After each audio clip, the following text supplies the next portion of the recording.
আমি দুজন আইনজীবীর থেকে তাদের বক্তব্যটা একবার শুনে নিই। আমি অনির্বাণ গুহ ঠাকুরতা আপনার কাছে যাচ্ছি। মানে আমি খুব বলতে আমার খারাপ লাগছে যে এই চিন্ময় কৃষ্ণ দাস উনি কি করেছেন, কি অপরাধ আমার জানা নেই। কারণ সেটা তো ওইখানকার বিচার ব্যবস্থা বলতে পারবে তারা কি মামলা সাজিয়েছে বা তারা কি মামলা প্রস্তুত করেছে ওনার বিরুদ্ধে। কিন্তু এইটা এই যে দিস ইজ ভেরি গ্লেয়ারিং, এই যে একজন আইনজীবী পাবেন না এবং আইনজীবী যিনি দাঁড়াতে যাবেন তার বাড়ি ভাঙচুর হবে, তাকে মারধর করা হবে এবং সবাই সমবেতভাবে, মানে আমি অবাক হচ্ছি ওই ভিডিওটা দেখে বা ওই কথাবার্তা শুনে, যে সমবেতভাবে তারা বলছেন যে আমরা কেউ রিপ্রেজেন্ট করব না।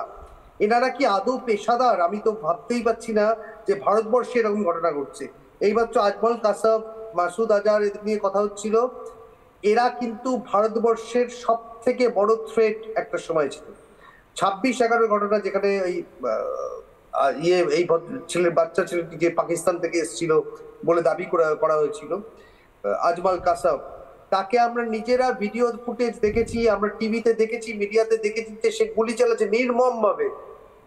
তার জন্য কিন্তু ভারতবর্ষ সরকার বা ভারতবর্ষের আইন প্রশাসন, তার জন্য আইনজীবী ব্যবস্থা করা হয়েছিল, তাকে সম্পূর্ণ সুরক্ষিত রাখা হয়েছিল জেলের মধ্যে এবং তার সম্পূর্ণ বিচার ব্যবস্থা প্রক্রিয়া বিচার ব্যবস্থা সম্পন্ন হয়েছিল। সেই বিচারে তিনি সাজা পেয়েছিলেন, তার জন্য ওনার ফাঁসি হয়। তাকে কিন্তু 1 সেকেন্ড লাগতো সেই পুলিশ অফিসারটার একটা গুলি করে মেরে দিতে, যে আর যখন অ্যাটাক করছিল যখন, কিন্তু তাকে সেখান থেকে বাঁচিয়ে নিয়ে আসা হয়েছিল আইনের সামনে, যাতে তার কাছ থেকে ইনফরমেশন পাওয়া যায়, তার কাছ থেকে আরো এই বিষয় সম্বন্ধে আরো বেশি জানা যায় এবং তার বিচার প্রক্রিয়াও সম্পন্ন করা হয়েছিল। ময়ূক, আমরা কোন দেশে আছি? আমরা ভারতবর্ষে আমরা এই মুহূর্তে মনে করছি আমরা অনেক বেশি সুরক্ষিত। আর এই যে বাংলাদেশ, এটা একটা দেশ, আজকে এটা প্রশাসন, এদের প্রশাসন থেকে মদত দেওয়া হচ্ছে যে কেউ যেন না দাঁড়ায়। এটা কি ওই এইমাত্র কথা হচ্ছে অদি অল্টারিম পার্টেম ন্যাচারাল জাস্টিসের একটা আইন, no one should be condemned unheard.